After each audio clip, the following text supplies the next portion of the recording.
There used to be a time where people, philosophers were talking about capitalism and communism, atheism came. Now we're in a new world. We're in emotivism.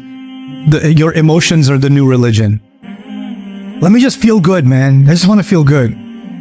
Let me just live in my feelings, And this is actually the description that Allah is giving of these people on Judgment Day when He says, الَّذِينَ هُمْ فِي خَوْضٍ يَلْعَبُونَ.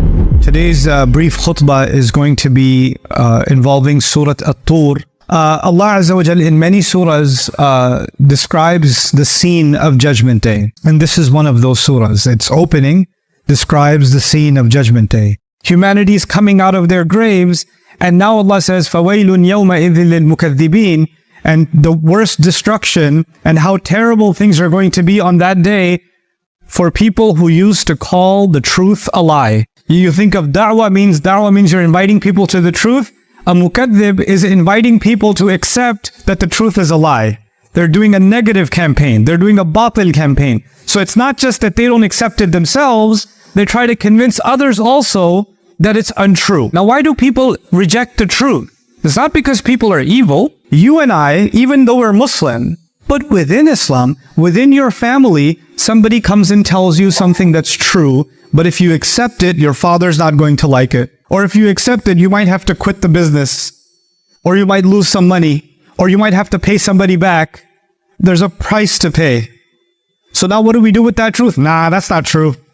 No, that didn't happen. And now deep inside, that you're wrong, but to make yourself feel better, you promote that you're the one who's right, and the truth is also actually false. This is a way of defending yourself. So that's one description of people on Judgment Day that will not be able to hide what they used to do. وَيْلٌ يَوْمَئِذٍ لِلْمُكَذِّبِينَ. But then Allah gave them a second description. And this is where things get very interesting in the surah. The description here is الَّذِينَ هُمْ فِي خَوْضٍ يَلْعَبُونَ. Those who are drowned in, now I won't translate the word yet, they are drowned in khawd. The Arabic word is khawd, and they're playing around. Yal'abun, they're playing around. So let's dig into this word khawd a little bit. Let me explain the origin of this word to you and what we might learn from this word. Istaba al-ma is when you dip something in the water. If you put an animal in the water, this is istaba. If you're walking in the water and your clothes start getting wet because it's up to your knees, khada fil ma. He's walking in the water. So when you're dipping yourself inside the water. Then they used to use the word mikhwad for, the ladle. Back in the day when they used to serve drinks, they would put the spoon inside the pot and then they would pour the drink. The thing that goes deep inside and you pour it, that's called a mikhwad. And they used to use the word mikhwada for a pearl, because you have to go deep inside the water to get it. And this became a figurative use. They started using it for khada fil kalam. When you go into a subject and you keep talking about it and you're like drowned in that subject, like some of you play video games, right? You play online games and you're just always in the game. You're drowned in the game. You're doing khawd in the game. Somebody's into cars. They're always talking about cars. They're always thinking about cars. The background on their phone, the wallpaper is a car, right? They're always watching videos on cars. They're always, looking at updates on, this person is doing khawd in cars. You see? Khawd actually means when people are drowned. A good word to understand this nowadays is when people are addicted to something. When they're addicted to something. And this is really interesting because there's even books on this. You should look up a book called The Age of Addiction.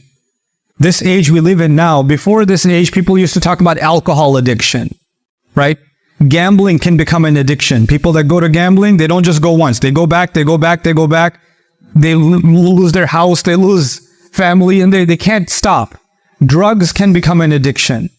And many of you might already know the social media giants of the world, like Facebook, Instagram, these companies, they went to the top casinos in the world when they were first developing their behavior, because their apps have algorithms to make sure that the users that they have stay on the app. So they don't just want you to turn TikTok on and then turn it off, They want you to turn it on and swipe again and then swipe again. So they had to study behavior, right? So they actually went to the casino industry and they got the best psychologists, because the casino industry first hired psychologists to make sure that when people sit on that slot machine to get the money out, how do we keep them there?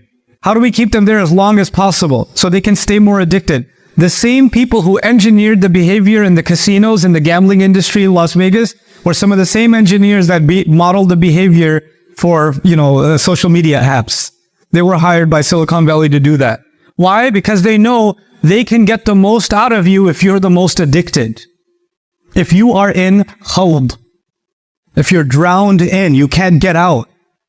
And if you don't do it again, you feel something missing inside you. Somebody who's addicted to alcohol, they drink, they feel like they're done, they go 1 hour, 2 hours later, I gotta have it again.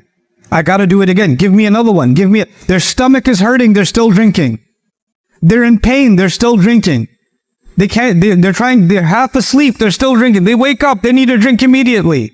It's the same way with these kinds of other addictions. The addictions that are online, the addiction to entertainment. Some people are addicted to, movies, Netflix, some people are addicted to sports, but these addictions are now the next thing Allah is talking about. When the truth comes, which is what the Qur'an is actually talking about, you have to deal with reality. You have to take responsibility for your actions. I have to take care of how am I going to spend my day? How am I going to spend my night? I have responsibility to myself. I have a responsibility to Allah. I have a responsibility to my family. I have to take care of all of these things. But if you don't want to accept that truth and you want to escape reality, you can go find yourself lost in one addiction or the other. And you can go inside of a khawd. Even to the point where, what some people do? If they hear a little bit of, you're at a gathering, because Eid, a lot of people had Eid gatherings. They got together, family got together, they're sitting and talking, and somebody brought something up about Allah's deen. And you'll notice some people in the family, immediately they change the subject, and they want to do khawd in a different subject immediately. And they want to talk about it. And they're, oh, no, what about that UFC fight? What about this game? What about this movie? Oh my God, that was amazing. And then they want to keep talking about it. And if they do talk about the deen, they talk about the deen as a joke. It's like it's something funny to talk about. Even then, Allah even describes, حَتَّى يَفُوضُوا فِي حَدِيثٍ غَيْرِهِ. Don't talk to them when they're talking about your deen until they go and start diving into some other subject. They want to get immersed in this and this and this. Now, you and I have to ask ourselves, this is not a criticism of humanity. It's just you and me have to think about ourselves. Whatever I'm diving into every day, does it have a purpose or is it just me playing around? That's the real question I have to ask myself.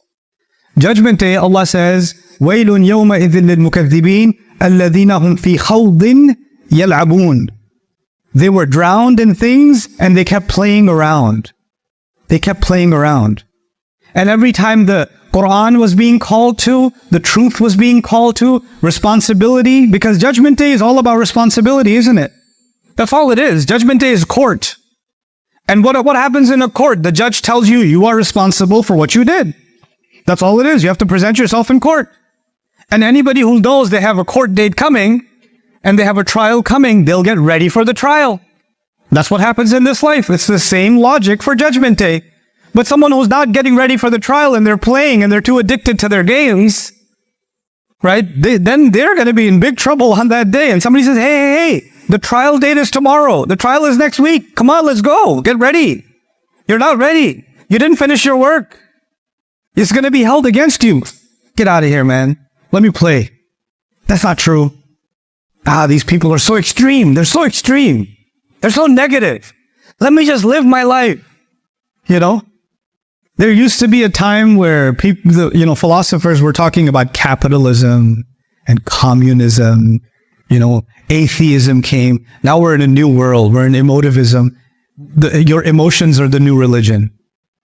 Let me just feel good, man. I just want to feel good. Let me just live in my feelings.